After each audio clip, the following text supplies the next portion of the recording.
Well, you're in for a treat today. We're going to be talking with David Harvey on the lectures that he's given now for almost 40 years, I think, on Capital. My name's Neil Smith. I teach in anthropology and geography at the City University of New York. And David's been a colleague of mine since he came here. But before that, a long time before that, more than 30 years, I was a student of David's at Johns Hopkins in Baltimore. And that's where I first became not aware of Capital as a book, but that's where I first read through it and did so indeed with David. David, what inspired you to start to want to read Capital back, presumably in the very early 1970s? It was one of those historical moments where it seemed right to do it.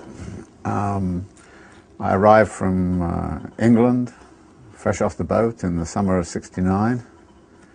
I arrived into a city, Baltimore, where in 1968 there had been tremendous eruption of violence in the city in the wake of the assassination of Martin Luther King. The civil rights questions in the city were blatant. The racism in the city was blatant.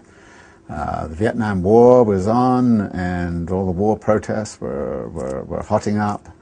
And it was a very, very confused time.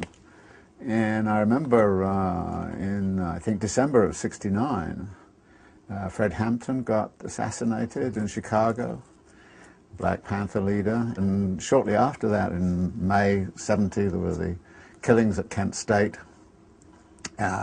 Huge student strike. Millions of students all over the country just went on strike. And then after that, there were killings at Jackson State. So this was a very, very, very upset time. And I think, for me anyway, there was also a sense that we didn't quite know how to handle, or how to explain this. And I'd been sort of trained or as a sort of social scientist thinking about things, and I couldn't find a framework that would really encompass all that was going on. So I said to a few graduate students, hey, why don't we just read Capital? Since it's a book we haven't read, maybe there's something in there that would work. And so a few of us sat down and we ran on a reading group on it, and that's how it all began. And then, having done it once and completely misunderstood the book, completely misunderstood it, now I look back and I'd be embarrassed to listen to what we were saying about this book in the first, it was a blind leading the blind through this enormous text, and we didn't know what we were doing. And then we thought, well, we've done it once, we better do it again, because we obviously haven't got this quite right. But one thing I did learn at that point from that was you only really begin to understand Capital when you get to the end. It's very hard to start off with it, sort of clear kind of understanding. So the second year we decided we'd have another go at it, and we had another go at it. And then I thought to myself, well, this is interesting now. I began to see a framework emerging that could help me explain what was going on. So I thought, well, I should keep at it. And there were people around, like me, who kind of felt they needed a framework. And so, step by step, I started to say, well, I'll do this every year. And of course, one of the things that happens when you do that is that you suddenly find yourself called a Marxist. I had no idea what a Marxist was, and I really didn't, care too much initially, but suddenly, just because you're reading the book and taking it seriously, and you want to know more about how to understand the world through these lenses, you suddenly find yourself in this political corner, and after a bit you say, oh, well, I guess if that's who I am, then that's who I am, so... Right.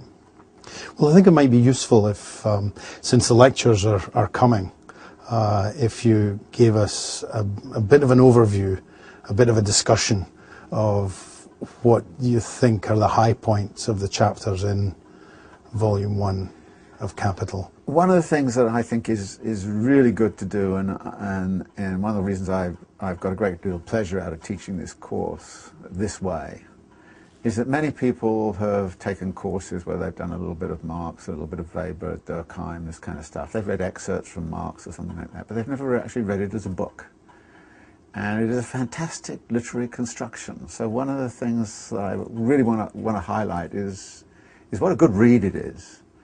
Once you get past the difficulties of the language and grappling with all these kind of concepts and so on, it's a really, really dynamic piece. It flows very well. And it flows from the beginning point, which is just about the simple idea of a commodity. You go into a supermarket, you find a commodity, you buy the commodity, you take it home, you eat it or wear it or whatever. And just beginning with that thing which we all know about, it takes you step by step by step. It's right the way through, unraveling how a capitalist economy works. And then it builds around that sort of insights, stunning insights as to why we have unemployment, or why there is a struggle over time. Why is it that capitalists are always trying to snatch time away from you? Why do we live a life where our world is kind of orchestrated around a certain kind of concept of temporality, and what the oppressions are which exist with all of that? So I think it's incredibly revelatory in what it does.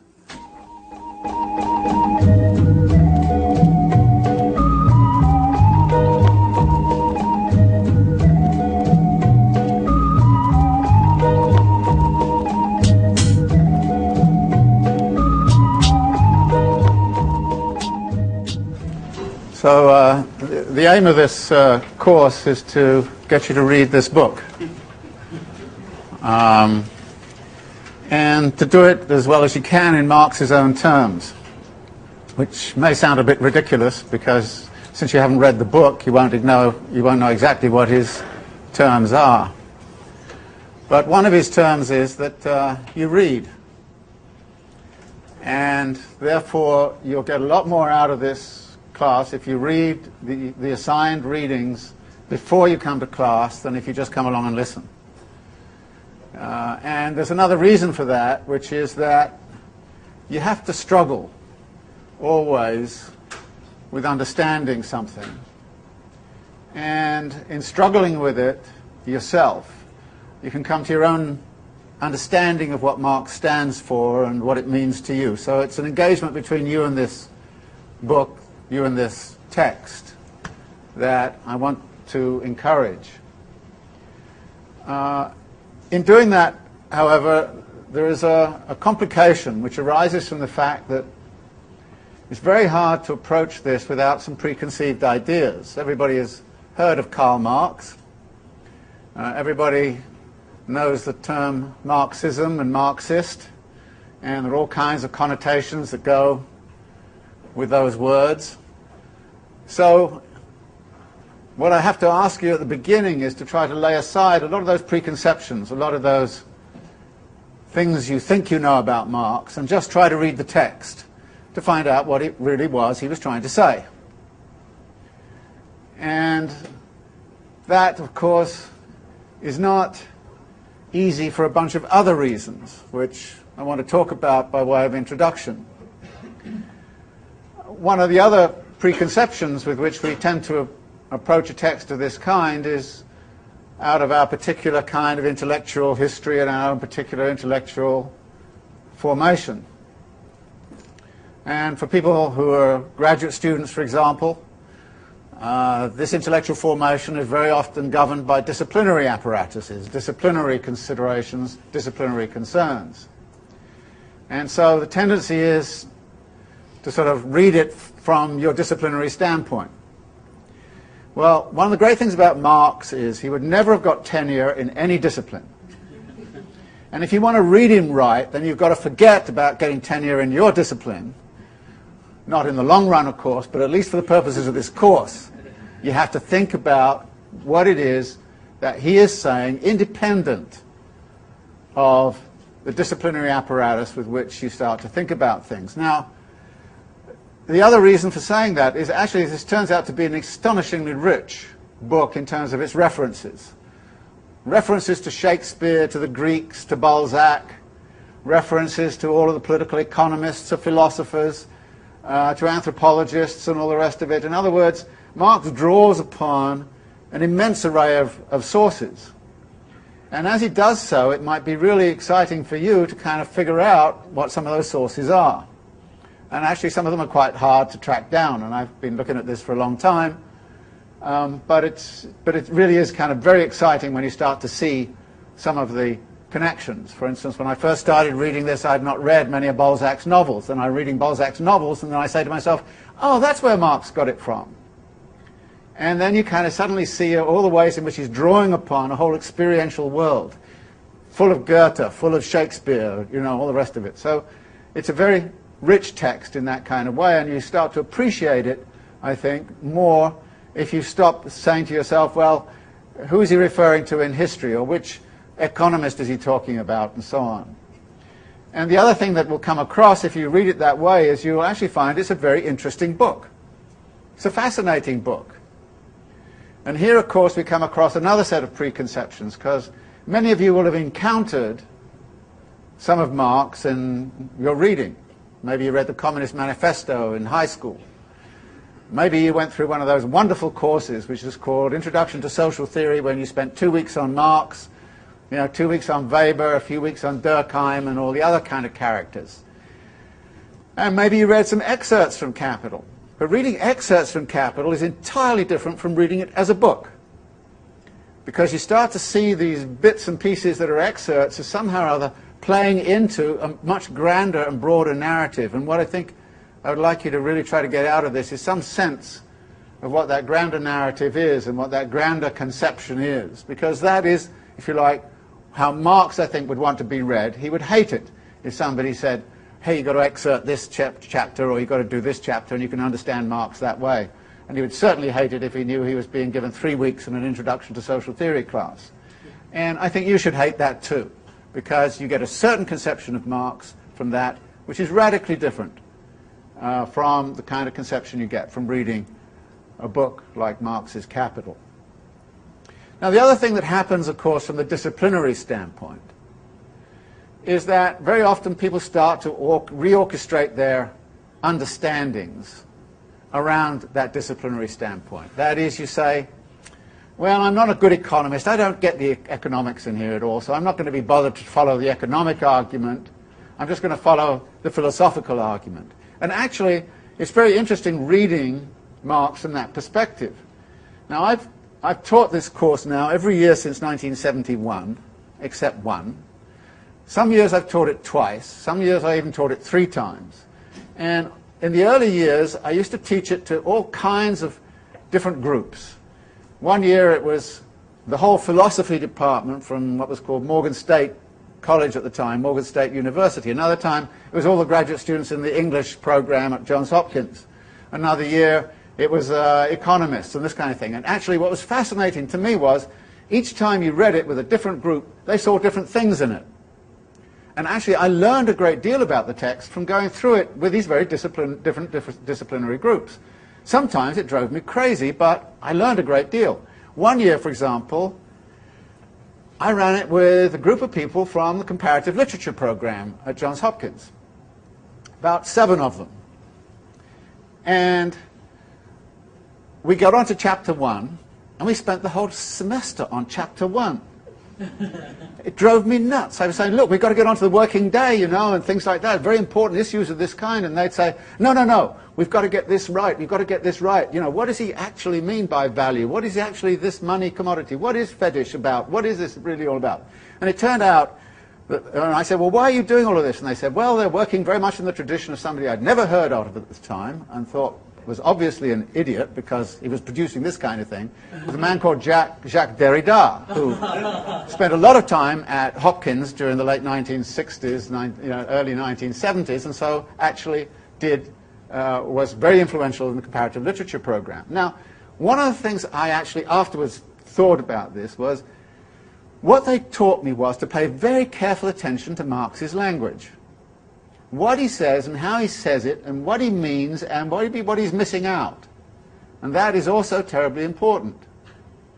And so actually I learned, and I'm very grateful to that group now, apart from the fact that I no longer sound myself like an idiot for saying I had never heard of Jacques Derrida, So it was just very influential to have a group of that kind sort of take me through just chapter 1 with a fine-tooth comb, going through almost every word, every sentence, every connection with the sentences and so on. Yes, indeed, I want to get you to the working day. Yes, indeed, I want to get you through the volume, so we're not going to spend all the time on chapter 1. But this is the kind of thing that different disciplinary perspectives can open up.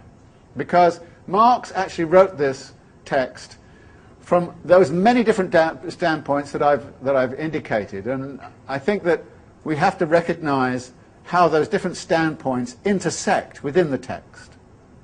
Now, there in fact are three major areas of inspiration for this work. And they're all powered forward by a deep commitment on Marx's case, in Marx's case, to critical theory, to a critical analysis. When he was relatively young, he wrote a little piece to one of his sort of editorial colleagues at a German journal. And the title of the piece is "For a Ruthless Criticism of Everything Existing." A very modest piece, and I suggest that you actually go read it, because it's fascinating. What he does there is he doesn't say everybody is stupid, I'm going to trash everybody, I'm going to criticize everybody out of existence. No, what he says is there are a lot of serious people who've really thought about the world very hard. And they've seen certain things about the world, and what they have seen is our resource. What the critical method does is to take what they have seen and to work on it and to transform it into something different. And one of the things he later said, which I think captures his method admirably, is he says the way in which you do that transformation is you take radically different conceptual blocks and you rub them together and you make revolutionary fire. And that is in effect what he's doing. He's taking very, very different traditions, pushing them together, rubbing them together, and creating a completely new framework of knowledge. And as he says in one of his introductory prefaces or so on, he says, well, if you're trying to create a new system of knowledge, then you've got to reshape the whole conceptual apparatus. You've got to reshape the whole method of inquiry. Now, the three conceptual blocks that he rubs together in Capital are really these. First, there is the conceptual block of political economy. 18th century, early 19th century political economy. This is mainly English, not solely English, but it's from Locke and Hobbes and Hume to, of course, Adam Smith and Ricardo and Malthus and a host of other figures like Stewart and minor figures. And he subjected all of these people to a deep, deep criticism in 3 volumes called Theories of Surplus Value. He didn't have a photocopying machine, and he didn't have the web and all those kinds of things, so he laboriously copied it up by hand, long passages from Adam Smith, and then wrote a commentary on them. Long passages from Stewart, again, long sort of commentaries on them. In fact, what he was doing there was what we now call deconstruction. And one of the things I learned from going through Theories of Surplus Value was how to deconstruct arguments this way. How, and in fact, what he does is to say, Adam Smith makes this argument. What is he missing out? What is the absence? What is the missing piece in this that really helps pin it all together, and when we put it in there, transforms the argument?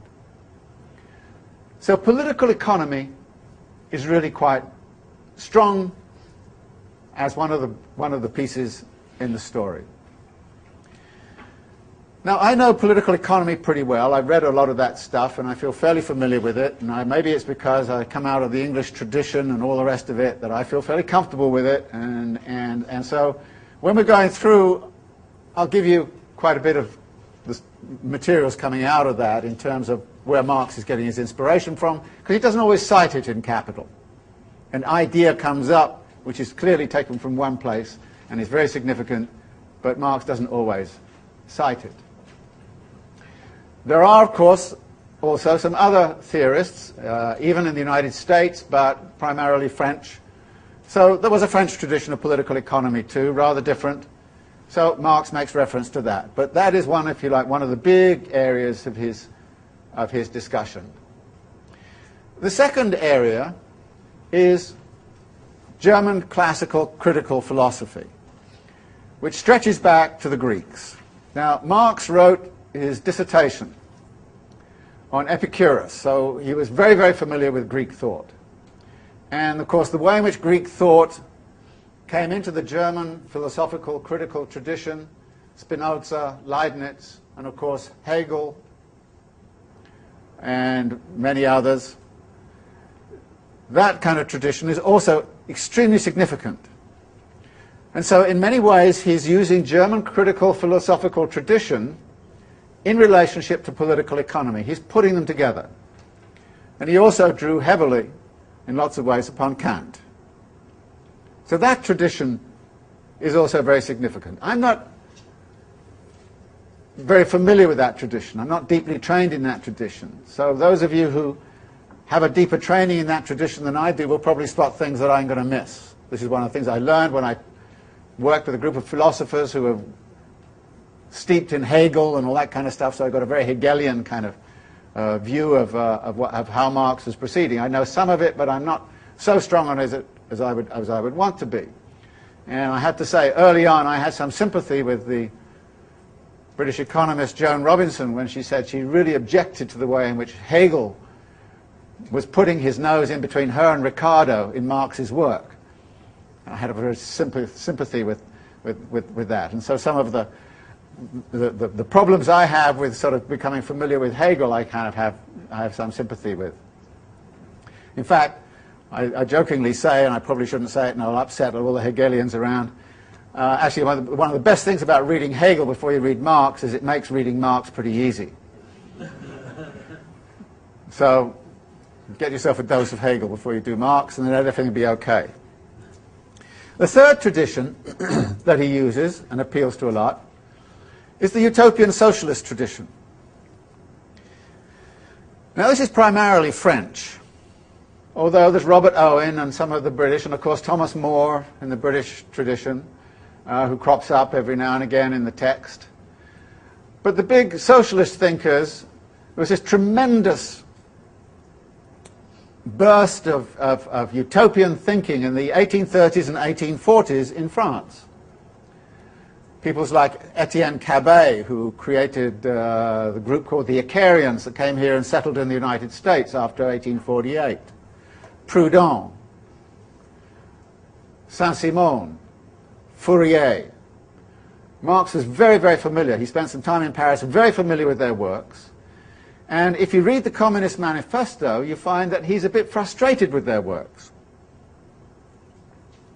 He doesn't like the way in which the utopians are actually configuring some ideal society over there without any idea of how to get from here to there. For Marx, what he wants to do is to try to convert the socialist project from a utopian socialist project into a scientific socialist project. But in order to do that, he just can't take English empiricism, English political economy, those kinds of things. He has to recreate, reconfigure what scientific method is all about. And his scientific method is therefore predicated very much on this interrogation of, if you like, the mainly English tradition of classical political economy with the mainly German tradition of critical philosophy, with, if you like, the utopian impulse, asking what is communism, what is a socialist society, how can we critique capitalism as, if you like, the third strain which is impelling him forward. Now I'm pretty familiar with the French socialist tradition, particularly of that period, and the utopian tradition of that period, and have even written about it. So I'm, I've read a lot of those people like Fourier, Saint-Simon, and Proudhon in particular, and I think actually what happens is that Marx often draws from them more than he wants to acknowledge. Since he'd kind of wanted to distance himself from that overt utopian tradition that was there in the 1830s and 1840s, in which he in many ways saw as part of the chronic failure of the revolution of 1848 in Paris.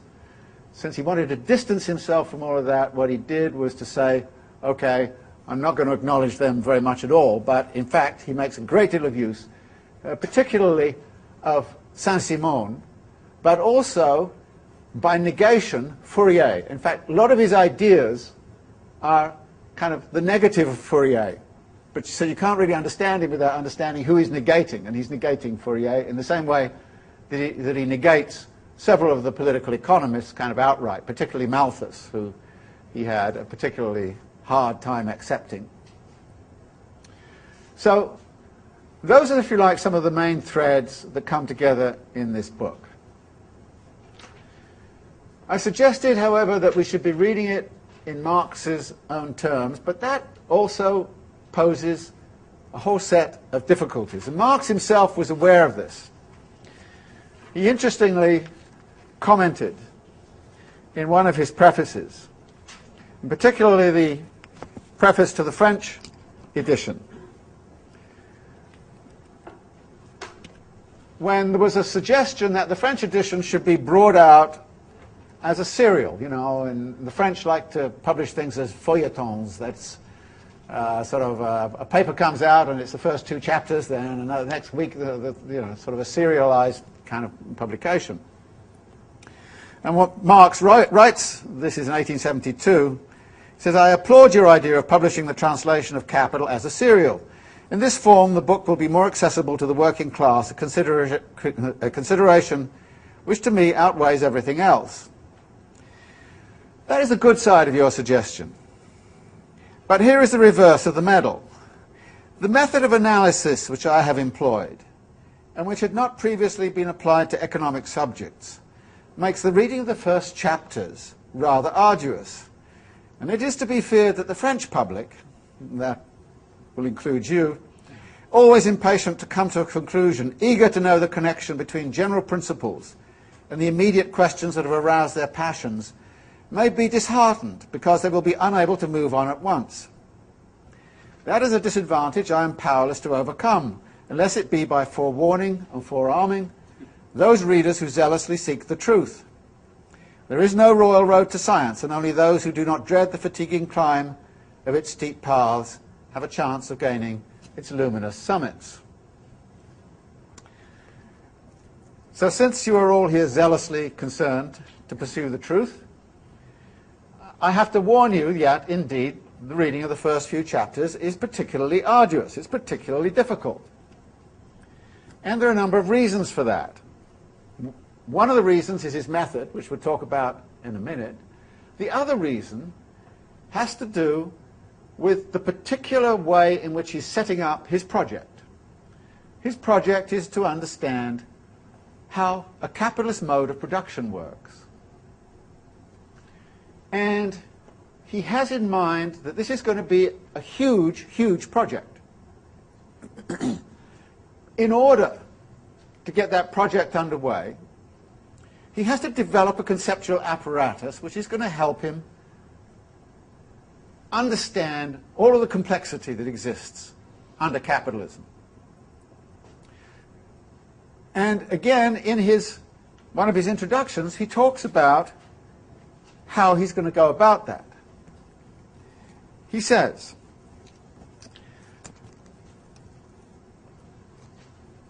the method of presentation, and we're now dealing with the method of presentation. This is in the postface to the second edition. The method of presentation must differ in form from that of inquiry. The latter, that is the process of inquiry, has to appropriate the material in detail to analyze its different forms of development and to track down their inner connection. Only after this work has been done can the real movement be appropriately presented. If this is done successfully, if the life of the subject matter, that is, the capitalist mode of production, is now reflected back in the ideas, then it may appear as if we have before us an a priori construction. What Marx is talking about here is his method of inquiry is different from his method of presentation.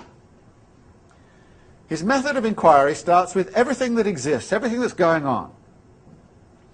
You start with reality as you experience it, as you see it, as you feel it. You start with all of that. You start with descriptions of the reality by the political economists, by novelists, by everybody. You start with all that material. And then you search in that material for some simple concepts. This is what he calls the method of descent.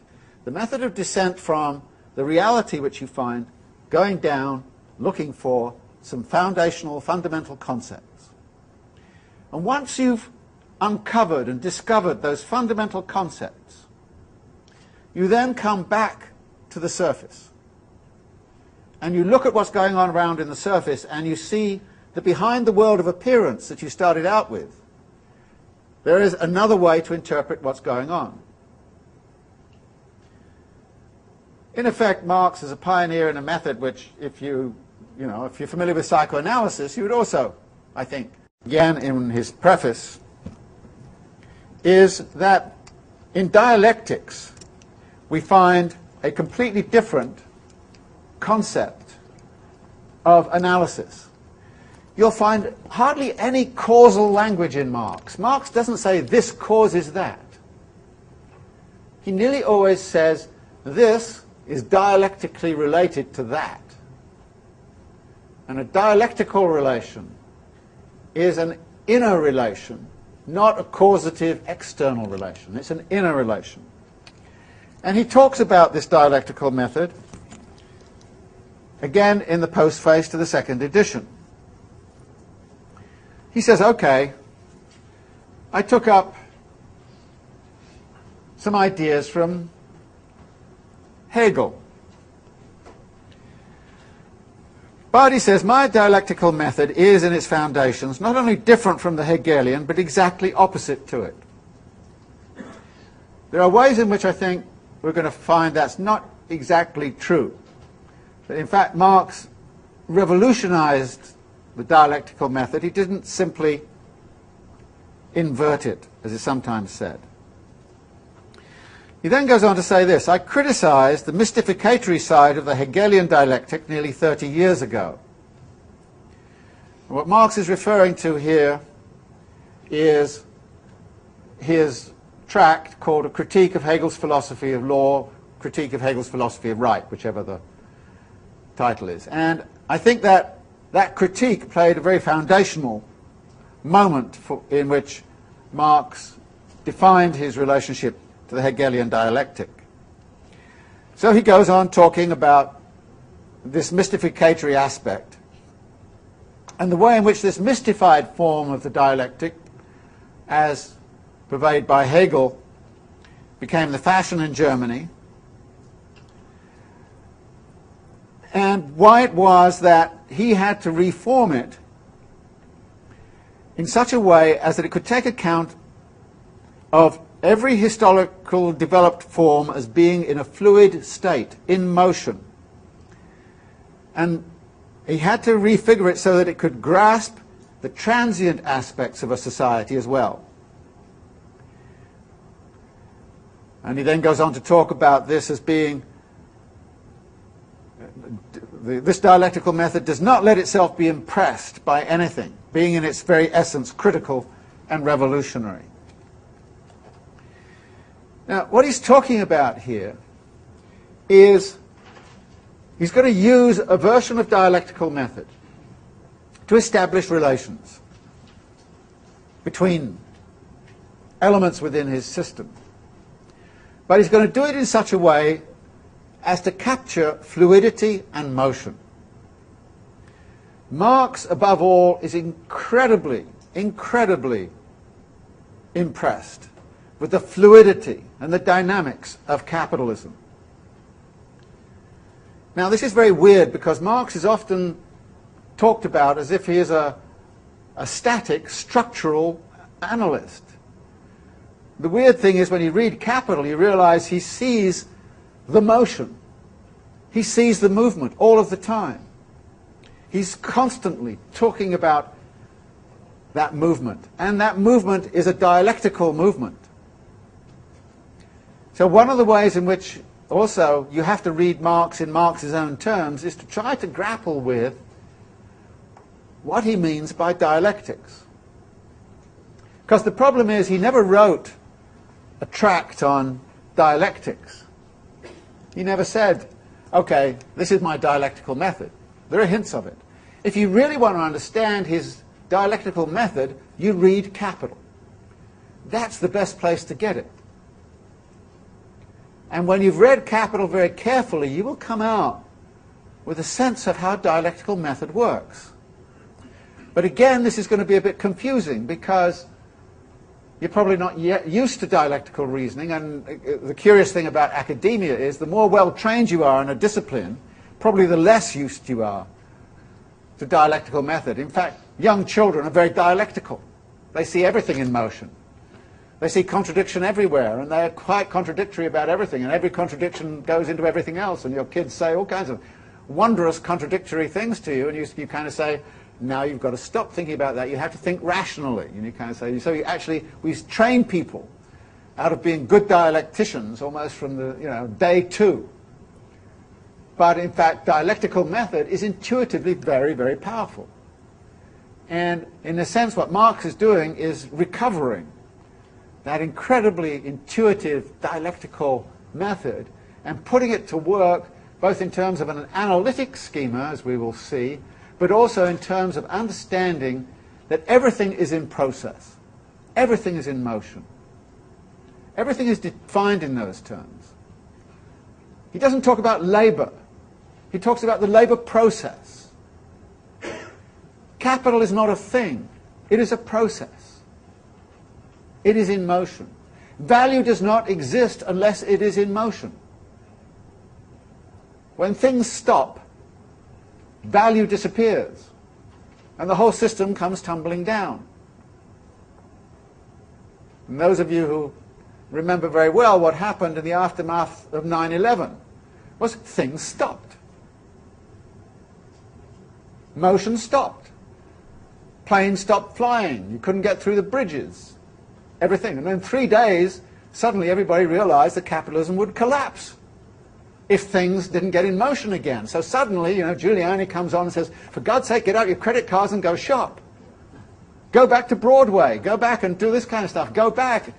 Bush even appeared on a TV ad for the airline industry saying, get back and start flying. Get back in motion. In other words, capitalism is, as Jack Kerouac would say, sort of perpetually on the road. And if it's not always on the road, then it's nothing. So Marx is incredibly appreciative of that, and it's very strange to find him so often depicted as this static figure who's got it all worked out. No, it's in motion, it's changing, it's perpetually in motion. So here I think too, what Marx is trying to do is to find a conceptual apparatus that will help you understand that motion. And so some of his concepts are formulated in such a way that they're about relations, they're about transformative activity. This is like this at this moment, and it's like that at the next moment. And this can get quite confusing. But what he's trying to do is to get behind the confusion, come up with a conceptual apparatus, a deep structure, if you like, which is going to help you understand all of that motion which is going on around us perpetually. And particularly the way in which motion is actually instantiated within a capitalist mode of production. So one of the ways in which I think you have to try to understand Marx is by appreciating his dialectical method. Now there are a lot of people, including many Marxists, who really don't like his dialectics. There's a whole sphere called analytical Marxism, for example, which kind of says, all of that dialectics, they actually like to call themselves no bullshit Marxists, because they just basically say all that dialectics is just BS. And then there are actually other people who want to somehow or other take something that's very dialectical and turn it into a causative structure. And in fact, there's a whole positivist version of what Marx says. That is, strip away the dialectics. Now, this may be perfectly correct. I mean, I'm not making an argument saying, the analytical Marxists are wrong.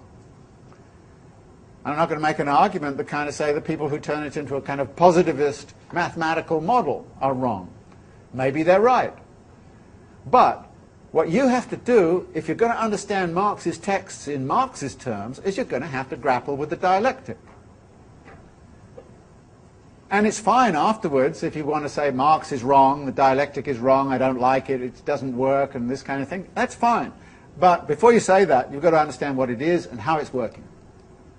So part then of what we want to do is to spend some time recognizing that dialectical aspect of Marx and seeing how it works.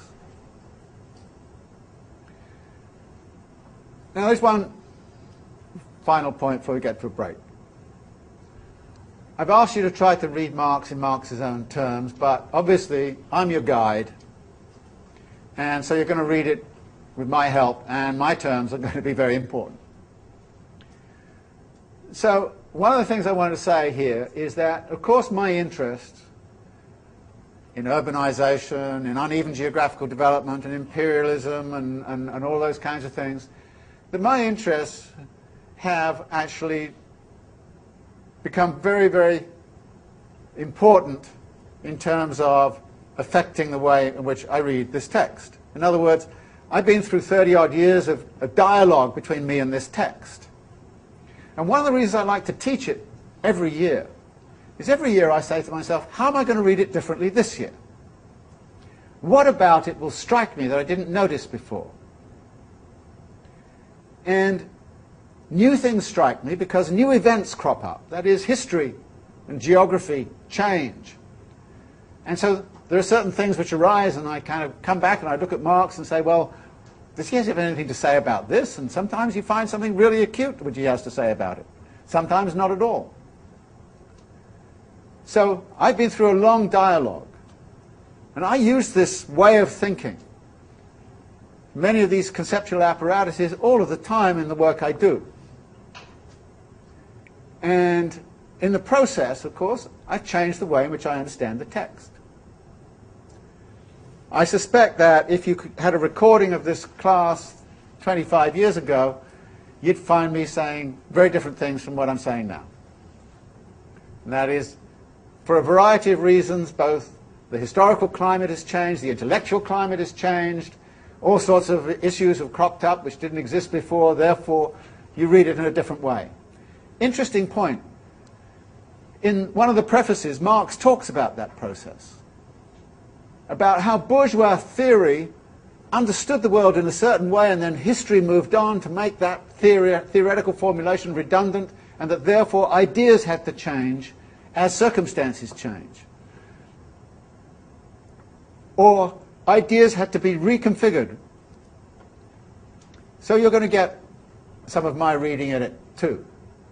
And there's no way you can avoid that. But at the end of the day, what I want you to do is to come to your own reading of it.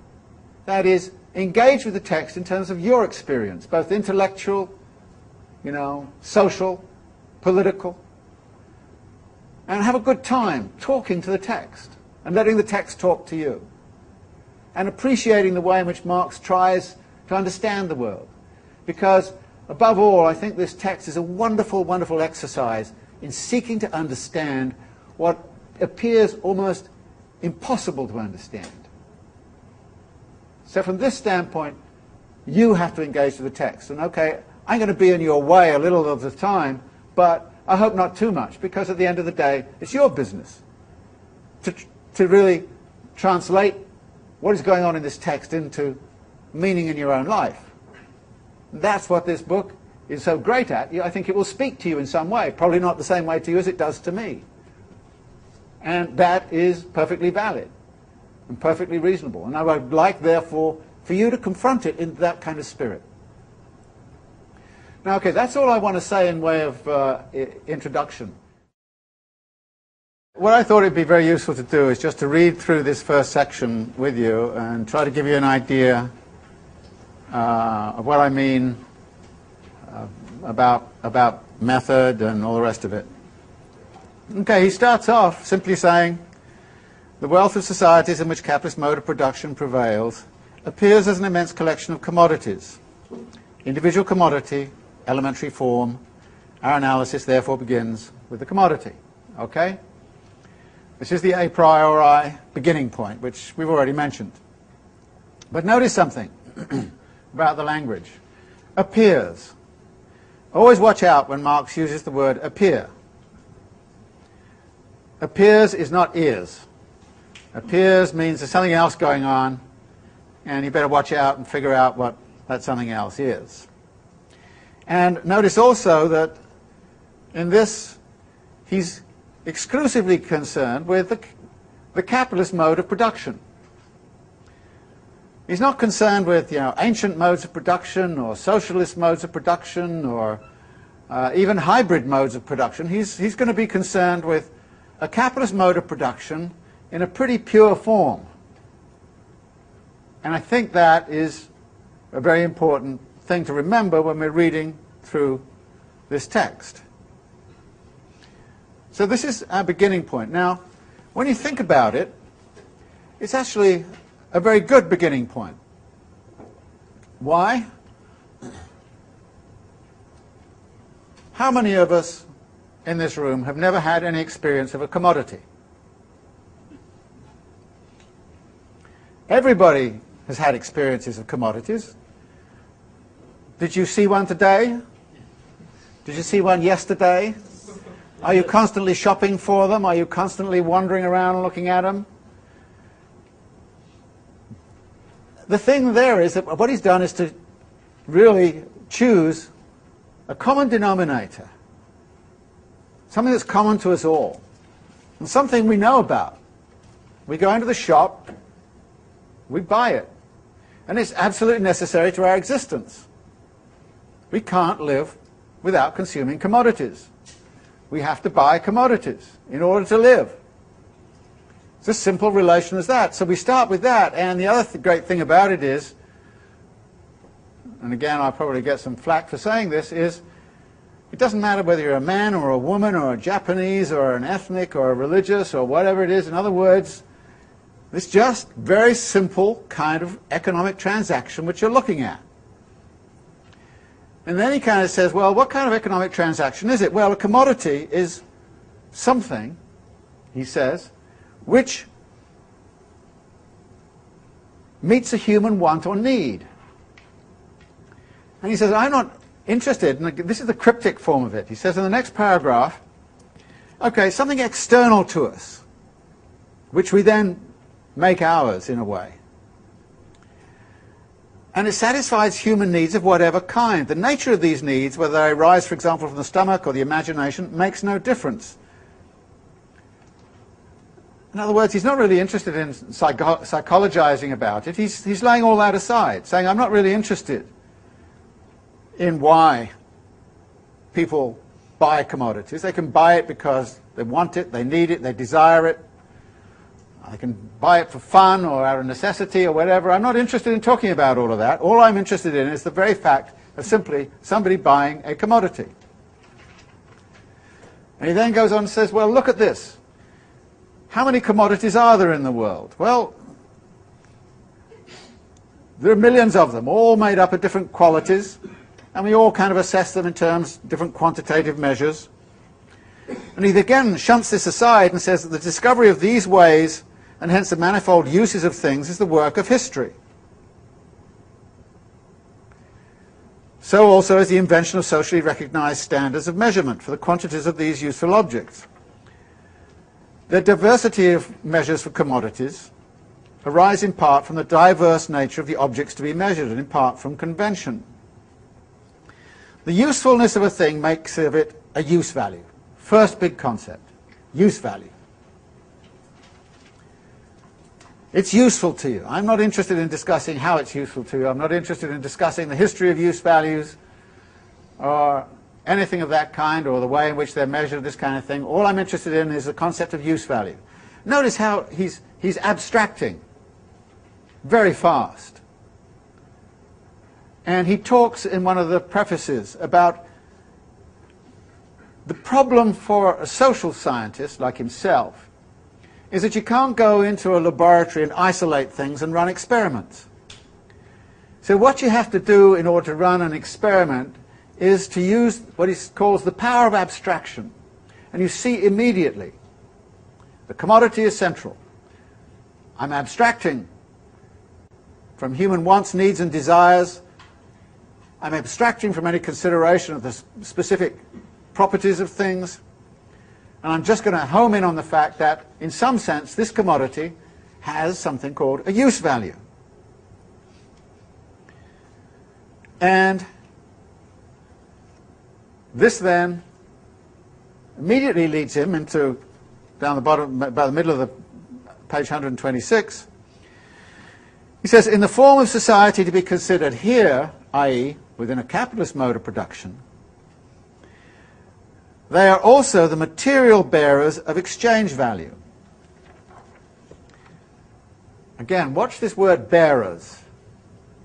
A commodity is a bearer of something, is not to say it is something. It is a bearer of something which we've yet to define. And how do we think about it? Well, when we look at exchange processes, geographically, temporally, what we find is an enormous kind of process of exchange, of market exchange. We see different ratios occurring between shirts and shoes, depending upon the time, depending upon the place. We see different quantitative relations between bushels of wheat and pairs of shoes and tons of steel and that kind of thing. So the first sight, what we see in the realm of exchange is exchange values which are incoherent. They're all over the place.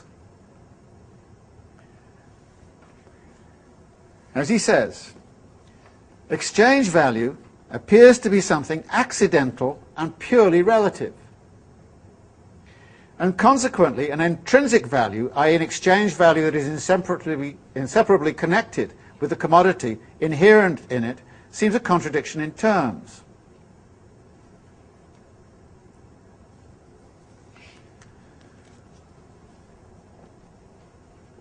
But we notice something about this world of exchange, that everything is in principle exchangeable with everything else. And what this immediately implies, as he says on page 127, is that you're always in a position, having exchanged something for something else, to then exchange what you have just got for something else. In other words, you can just keep on exchanging. So a thing can keep on moving so that it can be exchanged for all the other commodities at some point. And if that is the case, he then says, on 127, it follows from this that, firstly, the valid exchange values of a particular commodity express something equal.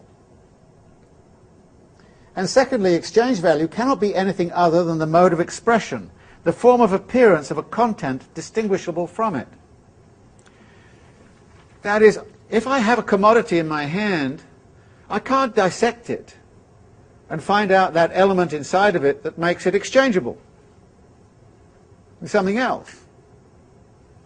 No. It is exchangeable for something else, and I can't find out what makes it exchangeable just by looking at the commodity. I have to look at the commodity in motion. This is where we start to get in motion, in movement. I have to look at it, and as it moves, it's obviously expressing something about exchangeability, a commensurability in exchange. It means that all things are commensurable in exchange. Why are they commensurable, and what is that commensurability made up of? Where does it come from? How is it defined? And the commodity is the bearer of that something. But it is not inside of the commodity. It is borne by the commodity. It's a relation inside of the commodity, not a material thing. And he then goes through corn and iron and gets into one of his geometrical examples, but says, crucially, right in the middle of the page, each of them, as far as it is exchange value, must therefore be reducible to this third thing, whatever it is. And this common element cannot be geometrical, physical, chemical, or other natural properties of commodities, he says further down the page. Now, we're hitting something here which is rather significant. Now, Marx is often depicted as a sort of a grubby materialist. You know, everything has to be material. But here, what we're seeing immediately, he's not talking about the materiality of the thing at all. You can inspect the materiality of the commodity all you like, and you won't find out the secret of its commensurability and its exchangeability. You won't find it.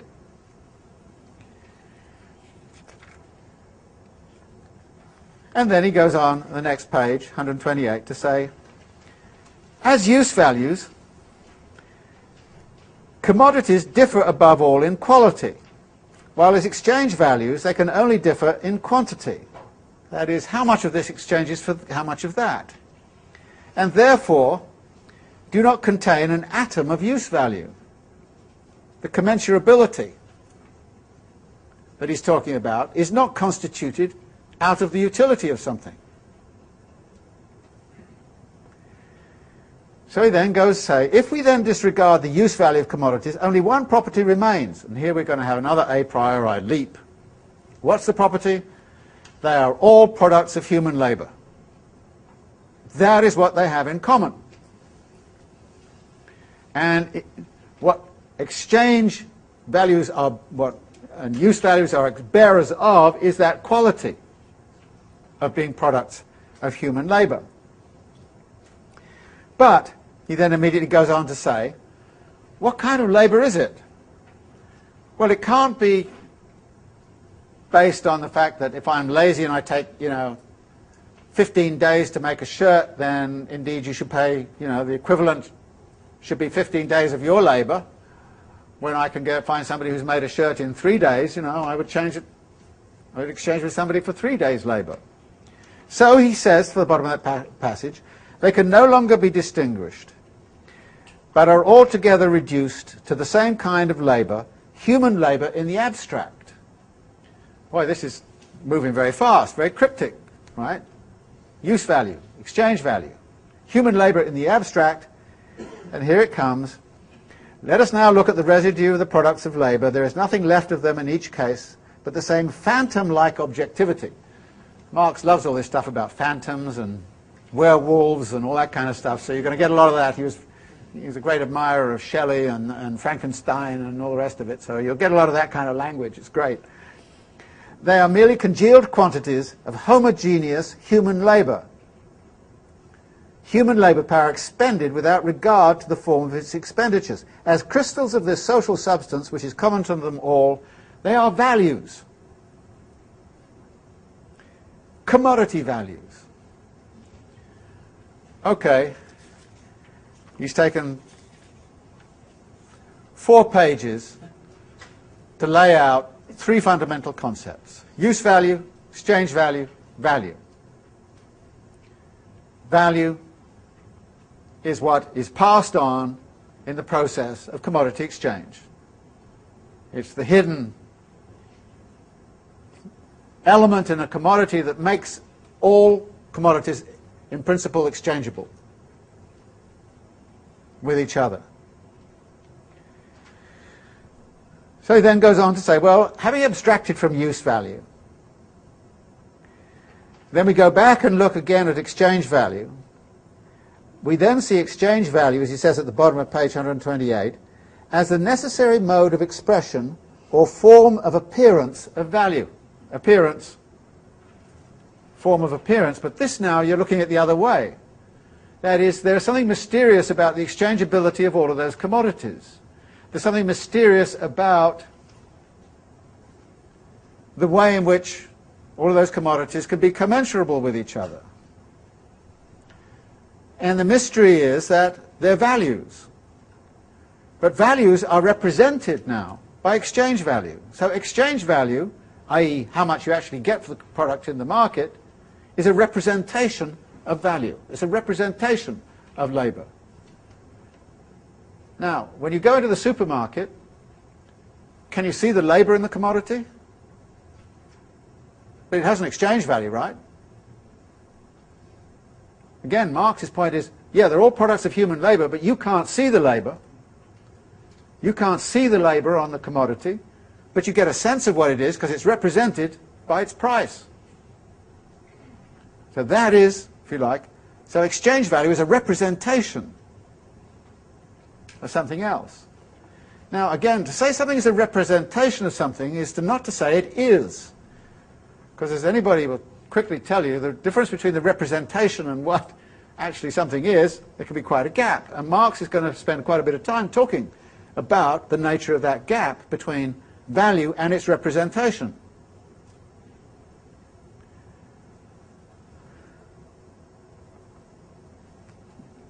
So, top 129, he says, a use value or useful article therefore has value only because abstract human labour is objectified or materialised in it. Objectified. Again, a very important kind of concept. A process, in fact, a labour process, becomes objectified in a thing. This is an idea that's going to become very important in Marx. You have a thing, and then there's a labour process. What's the relationship then between the process and the thing? This is going to come up again and again and again in the text. Processes and things. The thing is a representation of the process. If you want a simple example of that, if I set an examination right now and made you write out a little paper as to what these concepts mean, and then graded you, I'd be grading you on the thing. What would it have to do with the process that's going on in here? And you might feel very, very, outraged that I graded you C or D or F or something like that because you haven't quite got it yet, when in fact you're struggling in the process. The intellectual labour process of trying to command what the hell is going on in this text is a very important thing. But if I try to test it as a thing, and actually education is full of this kind of problem. Education is about a process. It's about people learning things. It's about process, thinking, all this kind of stuff. And we're constantly testing how good people are in terms of that process by the things they make. Dissertations, essays, papers, multiple choice questions, all the rest of it. So what Marx is doing here is to say, well, the representation, i.e. the exchange value, is something which you can really, you really see, but it's representing something which is value. And as we will see, value is always in motion. And that means that a process is objectified in a thing. A labour process, a potter making a pot, is finally objectified in the thing, and it is the thing which is sold in the market, not the process. But the thing would not exist without the process. So the process has to be objectified. I mean, there are some people who'd love to write a dissertation without ever actually producing the thing. You can come in and say, oh, the process is great. Oh, yeah, okay, PhD immediately. But of course, no, you've got to objectify it. And as everybody knows who's gone through this to some degree, you can have great ideas and think it's fantastic, but when you try to objectify it on paper, you say, good God, what nonsense this is. And so you've got to, so Marx is talking about that relationship, but that's right, and that's implied in this, immediately in this notion of objectification. Human labour is objectified and materialised in this thing called a commodity. But then inside of that thing, the quantity is measured by the duration of the labour which is put into the thing. And that itself has measures, which he said, scale of hours, days, etc. Again, there's a reference here, coded reference if you like, to the way in which the capitalist mode of production sets up a certain notion of temporality. Time. How does capitalist mode of production structure time? And Marx is going to make an argument and say, well, you've got to understand a lot of it has to do with the fact that time is money. Time is connected to value in a certain kind of way, and therefore even our measures of time start to take on a certain kind of allure simply because of the way in which a capitalist mode of production works.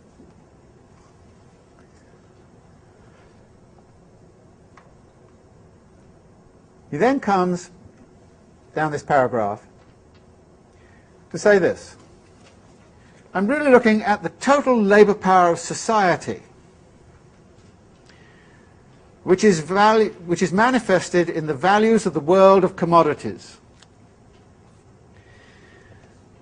Now, where does this society exist, and where does this world of commodities prevail?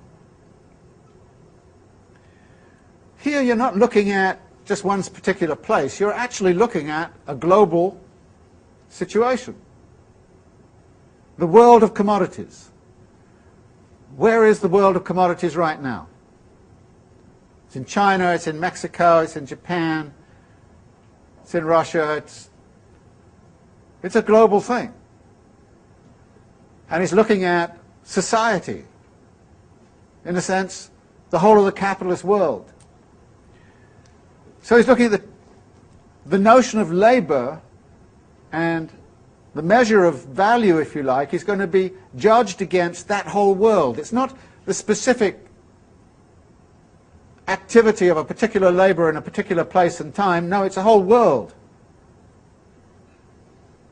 A global situation, even at this point. And actually, there's a brilliant sort of description of globalization, if you want to call it that, in the Communist Manifesto, where Marx talks about the impulsions of the bourgeoisie to create the world market and the consequences of making that, in which old industries get destroyed, new ones get created, there's tremendous kind of fluidity. So Marx is writing this in a context where the world was opening very fast through the steamship and through the railways and all this kind of stuff to a global economy. And he understood very well the consequences of that, which meant that value was not something that was determined in our backyard, but was something which was determined in the world of commodities. And the result of that is that we end up, as he says, each of these units, that is of homogeneous labour power, each of these units is the same as any other, to the extent that it has the character of a socially average unit of labour power and acts as such. And here comes the crucial definition. Socially necessary labour time is the labour time required to produce any use value under the conditions of production normal for a given society and with the average degree of skill and intensity of labour prevalent in that society. This is his first cut definition of value. Value is socially necessary labour time. Now, one of the reasons I think Marx thought he could get away with this very cryptic presentation of use value, exchange value, and value was because anybody who read Ricardo would say, yeah, this is pure Ricardo. And it is pure Ricardo with, however, one exceptional insertion. Ricardo used the concept of labour time as value. Marx uses the concept of socially necessary labour time. And you should immediately ask yourself the question, what is socially necessary? How is that established? He doesn't give any answer to it here, and you only begin to get the sense of the answer to that when you're way on the way through Capital. In other words, what Marx has done here is simply set up the Ricardian conceptual apparatus, repeat it, and in a sense say, Ricardo missed something out. It is not adequate to call value labour time. We have to insert that question mark, what is socially necessary labour time? How is it determined? Who determines it? And that is the big issue. And I would submit, actually, it continues to be the big issue in global capitalism. Who and how is value established? I mean, we all like to think we have our own values and all this kind of stuff, and everybody likes to go on talking about, values. But Marx is kind of saying, look, there's a value which is being determined by a process that we do not understand. And it's not our choice. It is something that is happening to us. And how it is happening has to be unpacked. If you want to understand who you are and where you stand in this maelstrom of churning values and everything, what you've got to do is to understand how value gets created, how it gets produced, and with what consequences, socially, environmentally, all the rest of it. And if you can think you can solve the environmental question and global warming and all that kind of stuff without actually confronting the whole kind of question of who determines the value structure and how is it determined by these processes, then you've got to be kidding yourself. So what Marx in effect is saying, you've got to understand what social necessity is. And we've got to spend a lot of time looking at what is socially necessary. He immediately points out, however, that value is not fixed. I've mentioned already, he's always on about the fluidity of things. He says, of course, value changes with productivity. The introduction of power looms into England, for example, probably reduced by 1/2 the labour required to convert a given quantity of yarn into woven fabric. In order to do this, the English handloom weaver, in fact, needed the same amount of labour time as before, but the product of his individual hour of labour now only represented half an hour of social labour, and consequently fell to 1/2 of its former value. Okay, so value is, in the first instance, extremely sensitive to revolutions in technology, revolutions in productivity. And much of capital is going to be taken up with the discussion of those revolutions in productivity, those revolutions in value relations. Which leads into the conclusion then, on bottom of 129. What exclusively determines the magnitude of the value of any article is therefore the amount of labour socially necessary, or the labour time socially necessary for its production. There's your definition. The individual commodity counts here only as an average sample of its kind. And then he reiterates, and you often find Marx doing this, by the way. He repeats himself. He kind of figures that you didn't get the handloom, power loom example, so he's going to hammer it home by pointing out that the value of the commodity does not remain constant. This is on 130. If the labour time required for its production also remained constant, but the latter changes with every variation in the productivity of labour. And he then goes on to talk about this.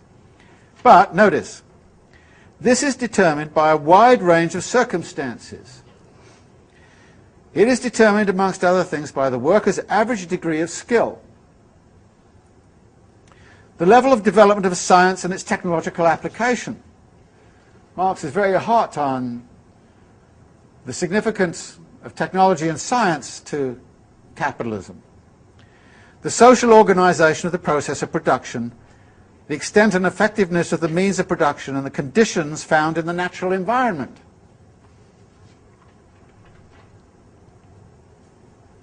Vast array of elements which can impinge upon value. Transformations in the natural environment mean revolutions in value.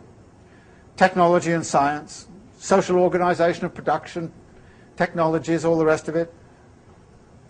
So, in fact, we've got value which is subject to a powerful array of forces, and he's not here attempting a definitive categorization of all of them. He just simply wants to alert us that this thing we're calling value is not constant. It is subject to perpetual revolutionary transformations.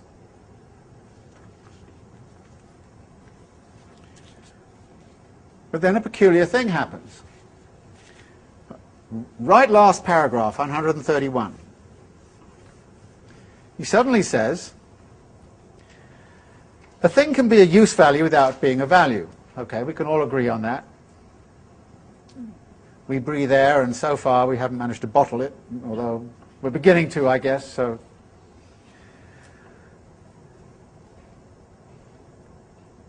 a thing can be useful and a product of human labour without being a commodity. I grow tomatoes in my backyard and I eat them.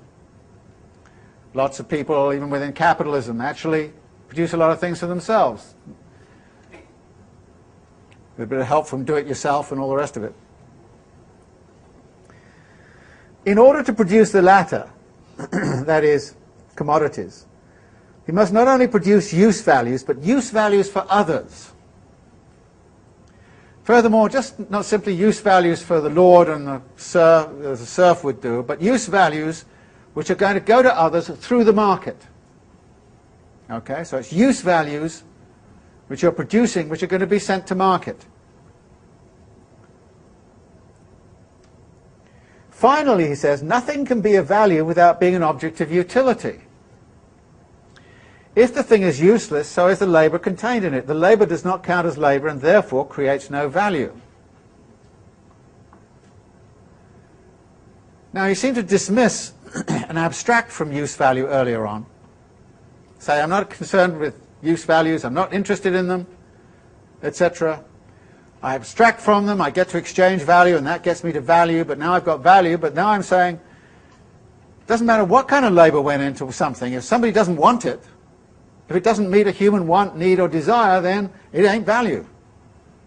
So value is also dependent upon it being a use value for somebody, somewhere. You have to be able to sell it. So what he's done is to suddenly bring back use value into the idea of value. Now, there's a very interesting kind of little bit of a structure that goes on here. It goes like this. And this is what I would like you to do at the end of almost every section you read. Think about how the conceptual apparatus is constructed and how it hangs together. What we've got here is something that goes like this. We've got the commodity. And we said, actually, the commodity has a dual character. It has a use value.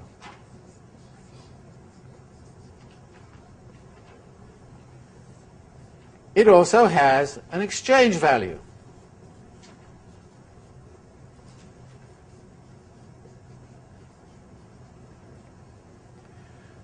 Exchange value is a representation of something. What is it a representation of? It's a representation of value.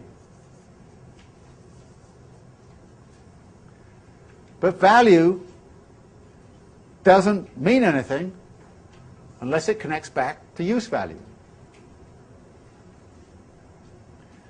What is value? Socially necessary labour time.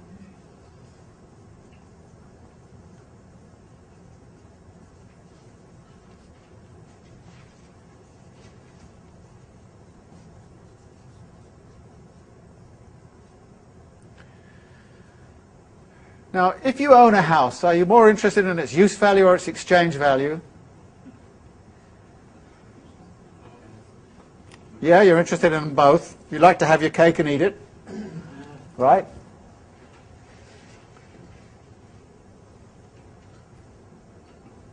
There's a sort of opposition here. If you want to realize the exchange value of something, you can't have the use value of it.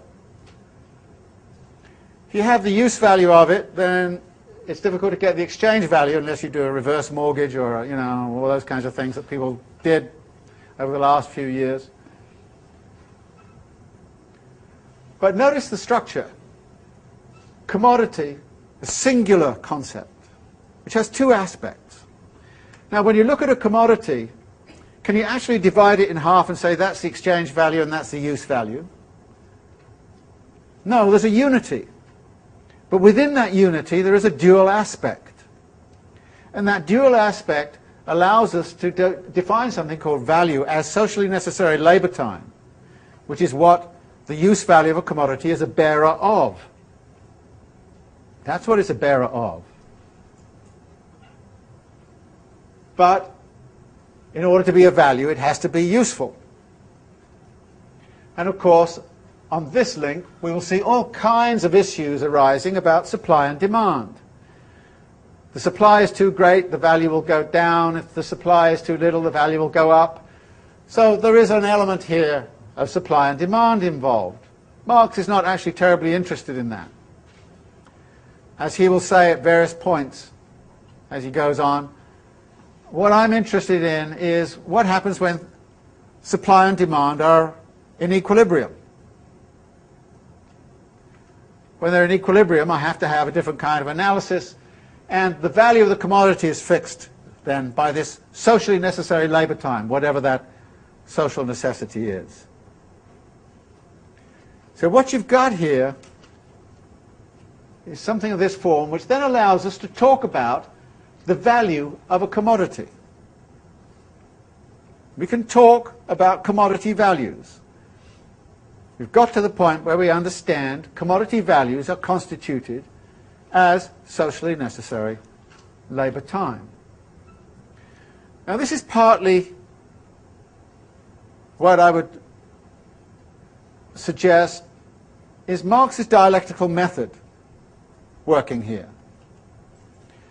Would you say that exchange values cause value? Would you say exchange values cause use value, or use values cause, or anything causes anything else? This is an analysis which is not causal. It's about relations, about dialectical relations. Can you talk about exchange value without talking about use value? No, you can't. Can you talk about value without talking about use value? No, you can't. In other words, you can't talk about any one of these concepts without talking about all of the others. This is what I mean about, sort of beginning to sort of work through the conceptual apparatus of the onion, It's an organic hanging together, a set of relations between these concepts. But we've also seen that we're going to be talking about motion, about movement, about the making of things, about labour processes which become objectified in use values and which become represented by exchange values. So we've got a very interesting kind of conceptual framework here, which is not about causality at all. It's about interrelations. And by understanding them, you start to see also certain tensions. I've already mentioned that, yes, it would be very nice to have use value and exchange value at the same time. But a lot of the time we're faced with a difficult choice. Do I have the use value, or do I realize the exchange value? Or do I give up the exchange value and get the use value? And those are the daily decisions we have to make when we go into the market, right? Do I give up the exchange value, money, for this, or do I not? Do I hang on to the money, or what do I do? So Marx has set up something which is explaining something, already. And even as he explains it, however, he's not saying, well, this caused that.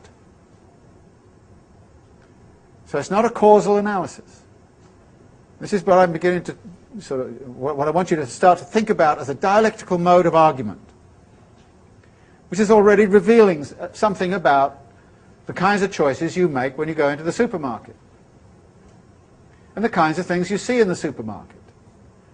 You're going to get a representation of human labour in the supermarket. You're not going to see the human labour, you're going to get a representation. You're going to have to deal with the representation as it is objectified and as its value is represented. And then you have to make a decision about use and exchange value. So this is a way of situating what people do on a daily basis.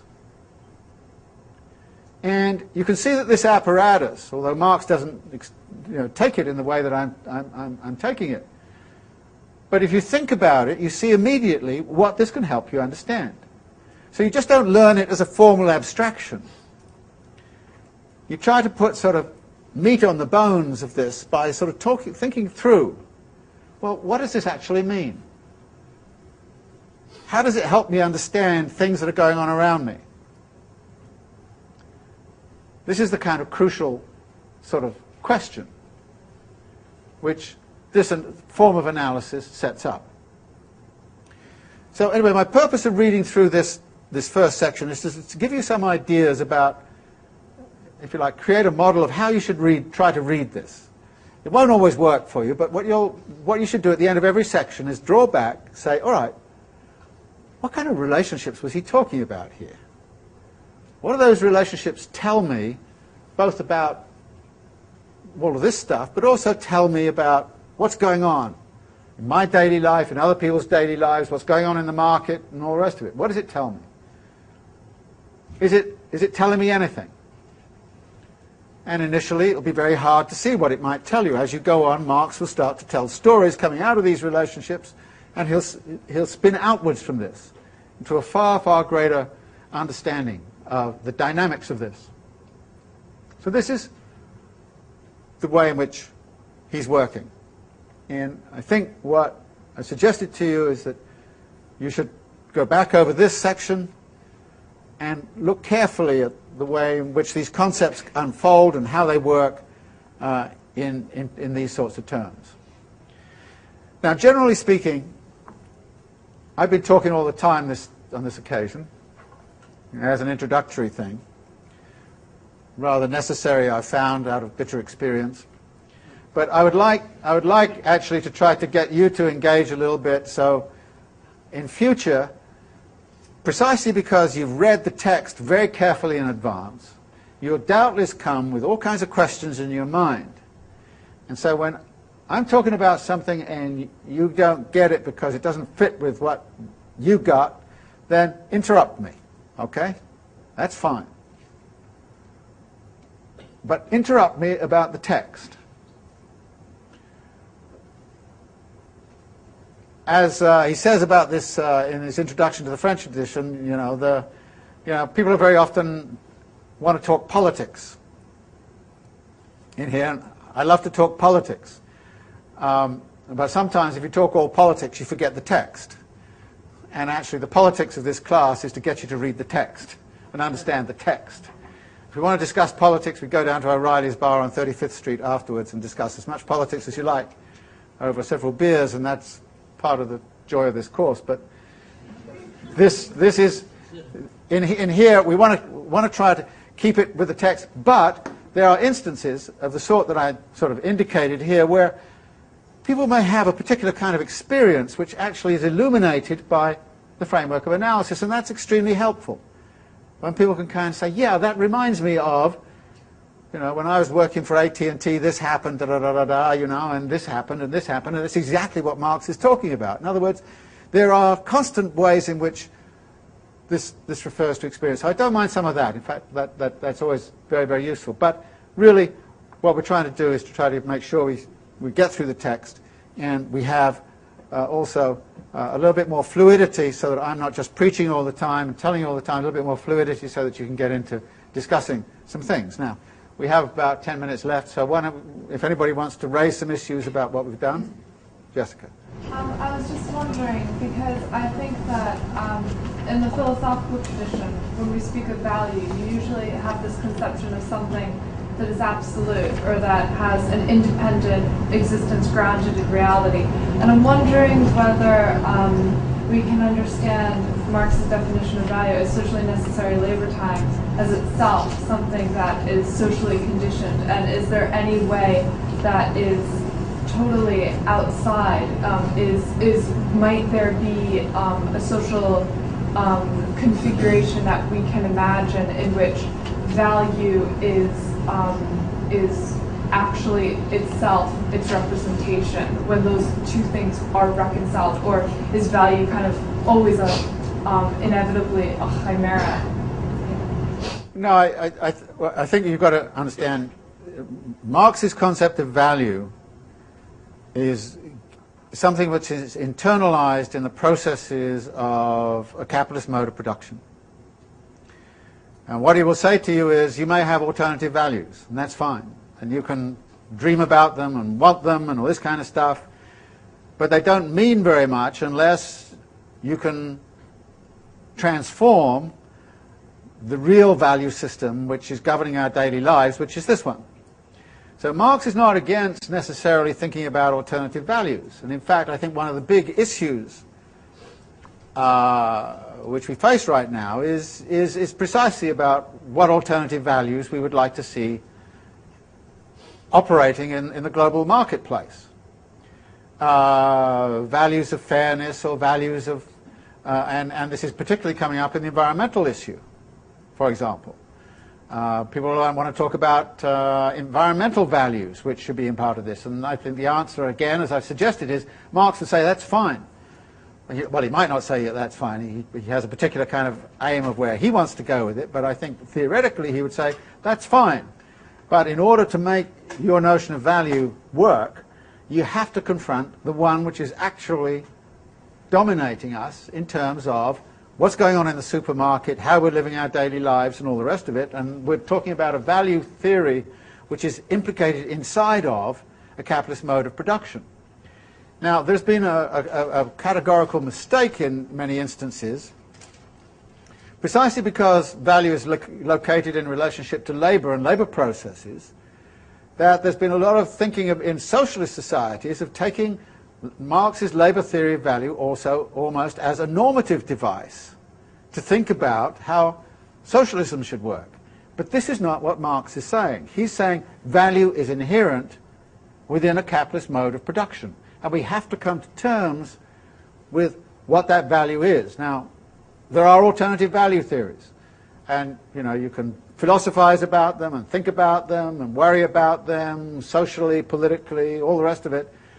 But his point is, as I've suggested, you've always got to come back to confront this one, because this is very basic to how capitalist mode of production works, and if you want to instantiate a different set of values, then you've got to overthrow a capitalist mode of production. And that's his revolutionary intent. Sorry, there was a question here. Yeah, I just was wondering if you could talk a little bit about how we should think about objectification, because I know the preconceived notion I bring to it is much more static in terms of as labor is objectified, it moves away from the laborer, and there's this separation. How can I think about that in terms of more process-oriented? Well, again, the thing is not is not a. For instance, just to give you an example, let's suppose the labor produces a house. Okay, the laborers that produce the house move away from it, but maybe other laborers move into it. And then there's the issue of, is that house then fixed forever in terms of its value? Well, given the way he set it up, the answer is no. Because let's suppose there are revolutions in technology which suddenly make housing production much easier.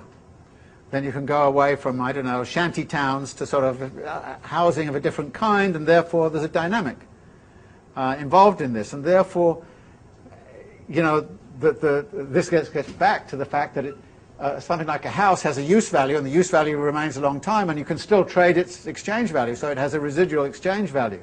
So that you can, so again, there's a dynamic here.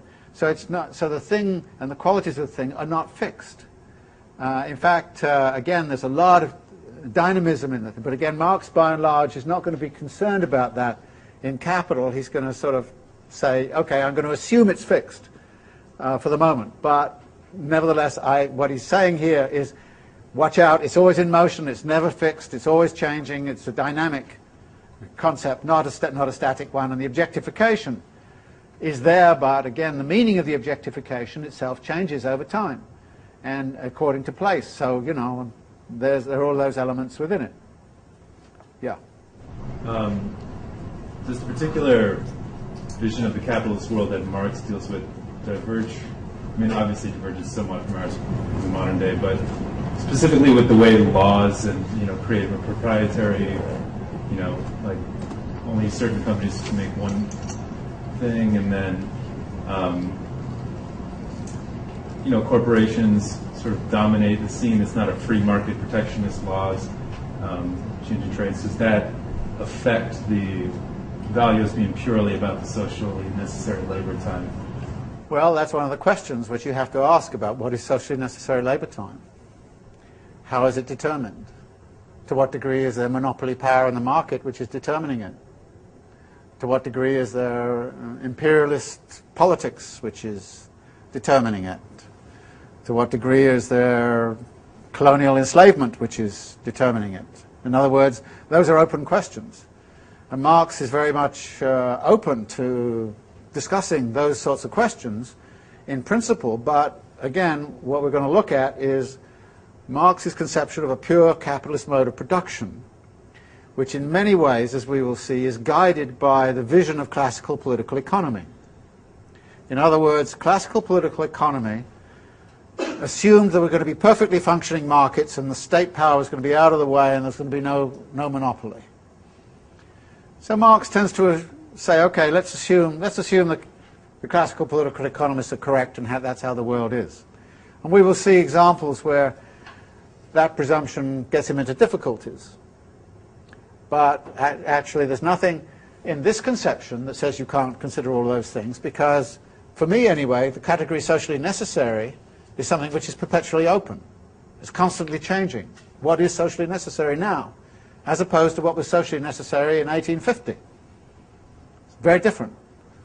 And so, you know, I would want you to think about this as having a flexible reading of this, but realize that Marx is using it in a very specific way, in a very specific situation, for very specific purposes. Yeah.